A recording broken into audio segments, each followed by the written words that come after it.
a simple utilitarian object, sometimes made with spare scraps laying around, or fancy embroidered flame stitch. It served at the Battle of Gettysburg, in the trenches of World War I, and landed on the beaches of Normandy in World War II.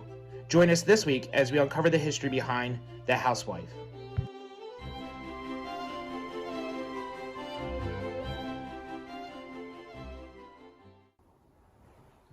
Sewing in the 18th century. It's so easy for us to think about the large tailor shops or the mantua maker in the major cities. But for people of all classes in the 18th century, their clothing would have had normal wear and tear. Things like a button popping off of a coat or a hole in a petticoat. Just little tiny odds and end fixes that needed to happen to the clothing. And sometimes that would happen in your household and you could grab your sewing kit. Or sometimes it could happen on your travels or out while you're working. And for that, you needed a housewife. So this week we're going to focus on housewives. We're going to look at the history, we're going to look at the terminology that's used throughout history, we're going to take a look into how to build your own reproduction, as well as explore some originals that I have in my own personal collection. So let's start with the history and take a deeper look into how the housewife was formed as well as how it looked in the 18th century.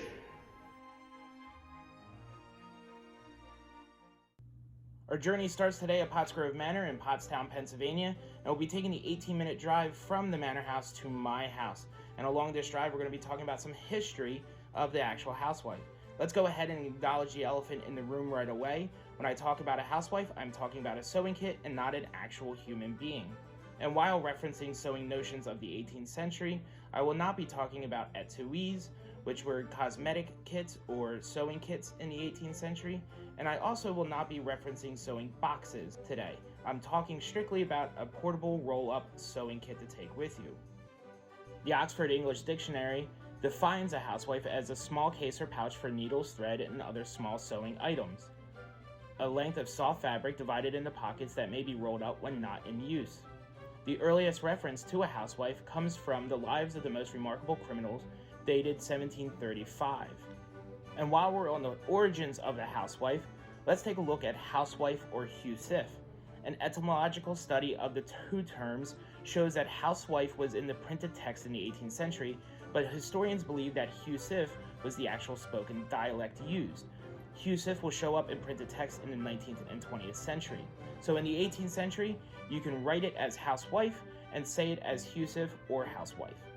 Some of the best resources from the 18th century that describe the contents and construction of housewives comes from the penal records.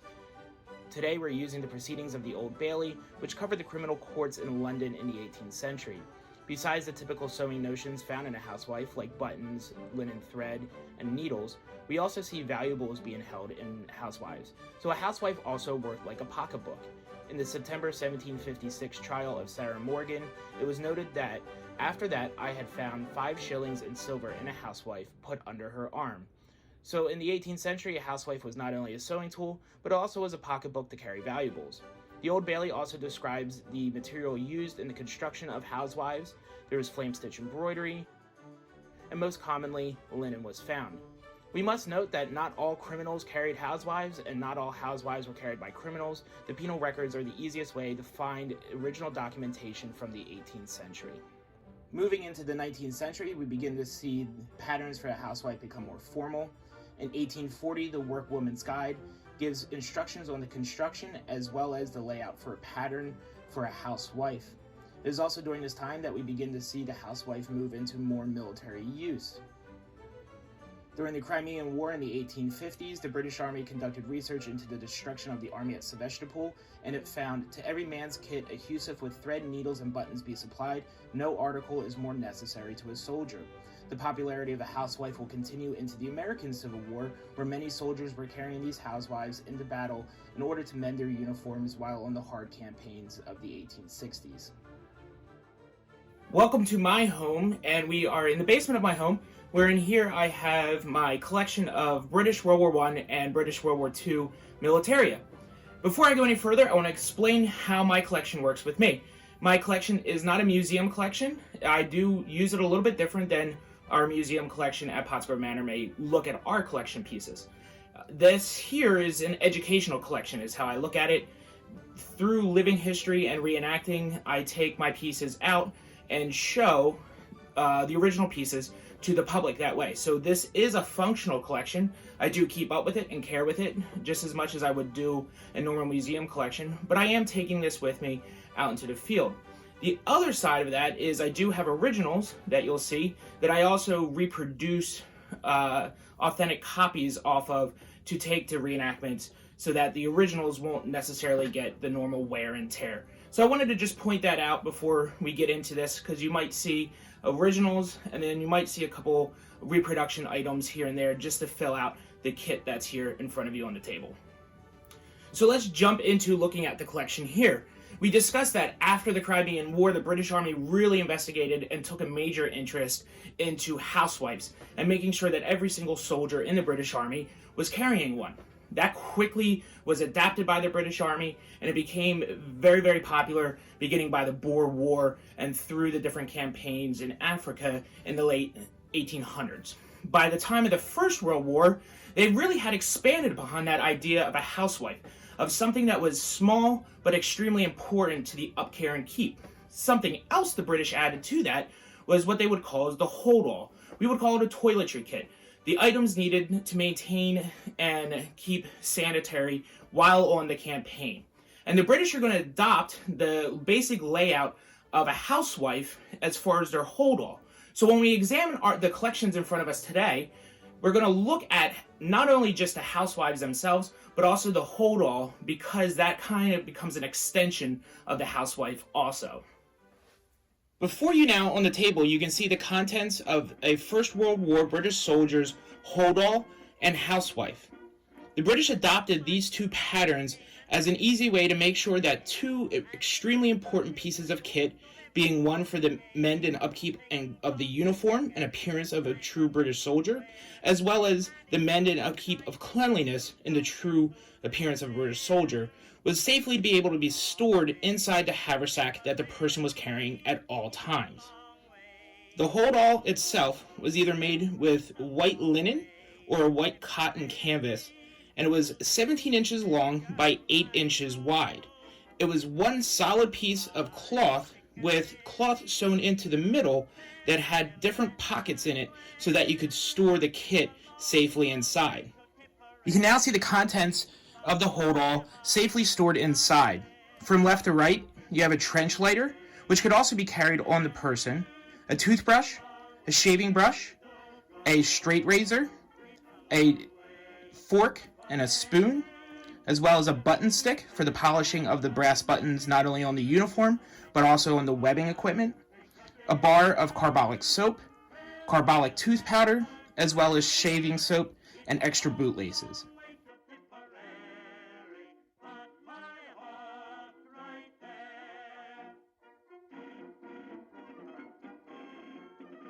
Here you see a housewife from the First World War. It's a relatively easy piece of kit to put together. Typically, housewives measured 5 inches wide by 6.5 inches long. They were one solid piece of either white or khaki linen.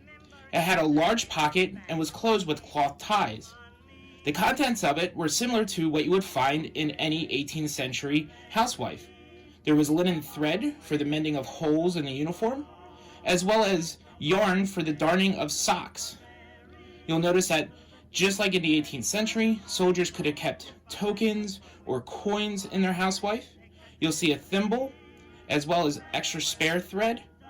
And then you'll notice at the top that there is a piece of cloth here that not only holds the needles for now, but it's actually also a patch to be used for mending the service dress uniform that the British soldier would wear.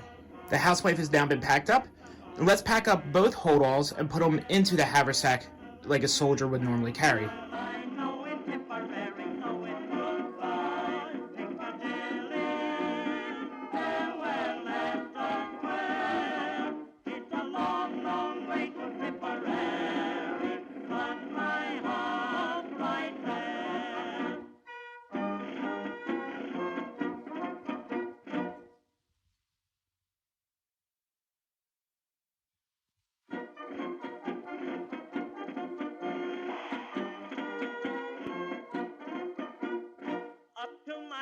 London came an Irishman one day.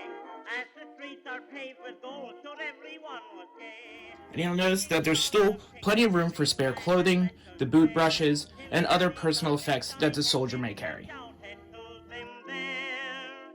It's a long way to Tipperary. It's a long way to go. Before you now, you can see the contents of a Second World War British soldier. The items are going to be very, very similar. The hold-all did not change in the interwar period. It is still the same as was issued in World War I. This one is an original dated 1944, and it is made out of white linen. And here's the hold-all for a Second World War soldier, all packed up. From left to right, you'll notice a Tommy lighter, a toothbrush with toothpaste, a shaving stick now, shaving blades to go with the safety razor that's going to replace the straight blade razor, another shaving brush, a comb, a knife, fork, and spoon, boot polish, a extra tin with the king on it, foot powder, latrine paper, boot laces, and mirror. Even though some of the contents remain the same from the First World War, others are relatively similar, but just updated for the 1940s. Here is a housewife from World War II. You'll notice right away that it does look different than the First World War British housewife that I just showed you. And the British Army did, in fact, keep the same pattern of housewife for World War II. The reason I'm showing you this one is not only is it one of my favorite pieces of my collection, but it's also Canadian. And Canadians were part of the Commonwealth forces that helped fight with the Allies during World War II. And the reason this is one of my favorites is because when I received this housewife, it still contained the majority of the original contents inside.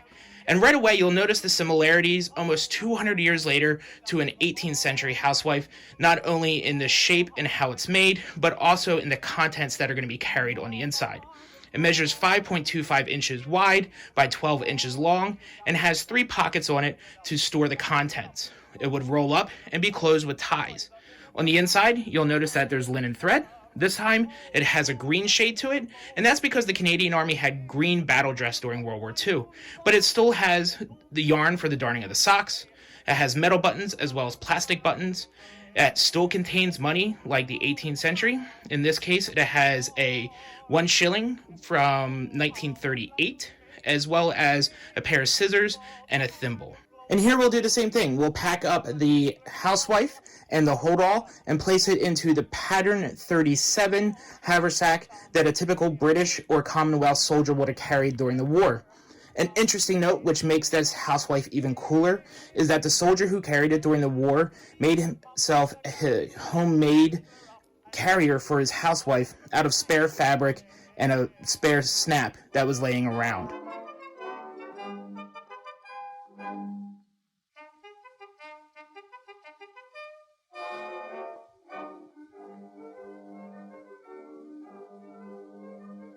The other day I chanced to meet a soldier friend of mine. He'd been in camp for several weeks and he was looking fine.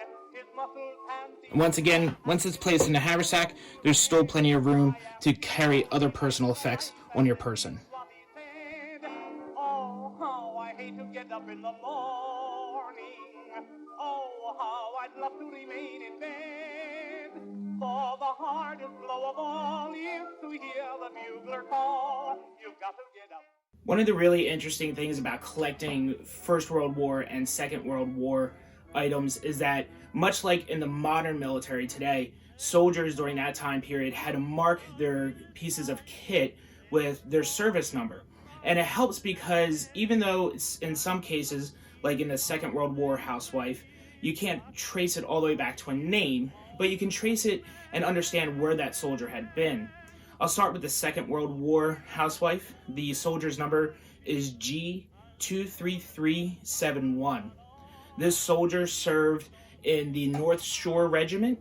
He was probably a second wave of enlistments into the North Shore Regiment and probably served with them while at D-Day on June 6th of 1944. My First World War housewife has a little bit of a different story. The number on here is extremely hard to read now. The number is 15141. When you look back through the records in the British archives, there is 7 soldiers in World War I who are giving that number. And for some of us, that might be really hard to understand. Why would 7 different soldiers have that service number? And that's because as soldiers passed while in service or moved out of service, the number was essentially recycled. So 7 men during the First World War, which ran from 1914 to 1918, held the number 15141. So you may be a living historian and you might want to make your own housewife, or maybe you have a housewife and you want to think of what to put into it, or maybe you just want to have a sewing kit that you have the ability to carry around with you at all times. You never know when you might catch your pants on the corner of a cabinet and kind of tear them and need a little bit of mending. So it's real simple to kind of put together. I have made one before. This measures 3.5 inches wide by 10 inches long. It is 2 spare fabric that I had, wool on the outside and kind of a cotton on the inside, that I've just folded over. You could also square it off on the end. I decided to kind of give it that nice little round shape. On the inside, I attached 2 pockets to it that are there to kind of hold the contents inside, as well as just a piece of wool to hold some of the needles that are on there. So real simple, and put ties on the end. The contents on the inside can be as extravagant or as simple as you would like to make them. It's really important to include beeswax in there. That helps strengthen the thread for your mending that you need to do. You could also have thread winders to put spare thread on. If you don't have thread winders at home, you could take pieces of cardboard and cut out kind of a star shape, and then just wind around your thread on there and put them in. And then, of course, extra buttons. During the 18th century, 19th century, 20th century, even today in modern military sewing kits, there's buttons that accompany what you wear on a normal basis. So in the 18th century, a gentleman might carry cloth-covered buttons that are similar to his waistcoat or his coat or his breeches, so that he can quickly pop one back on, or kind of spare button molds for just any type of repairs he might need to have. You can also put pieces of fabric in here that are matching the clothing that you're wearing, so that at the end of the day, you can quickly and easily mend the clothing articles that you have. So that wraps up this week's of History at Home series. Thank you so much for joining me here at my own home to uncover the history surrounding such a simple piece of history and how it pertained to the 18th century, the 19th century, and even the 20th century. Join us next week for our last week of our History at Home series.